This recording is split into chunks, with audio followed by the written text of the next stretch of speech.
Hmm. Walang kasiksik-siksikan.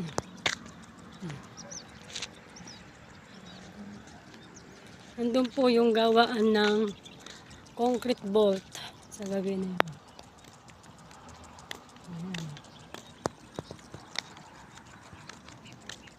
Mainam po yung nakahanda dahil para mabawasan po yung ating intindihin at mas maliit po ang gastos pag po nakahanda na po ang inyong memorial lots compared po sa at need na po, compared po sa kailangan na pong gamitin. Yan po talaga ang katotohanan sa ating buhay dito sa mundo.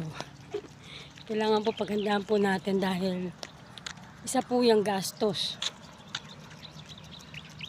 at napakalaking gastos para sa pamilya nating maiiwan. So mainam po yung nakahanda tayo para po yung ating maiiwanan ay hindi na po masyadong iintindihin. Ayun po yung gawaan po ng concrete bolt, lagayan po ng nicho, ng kabaong. Ayun po, along the highway lang po. Pinagpanaan Talavera.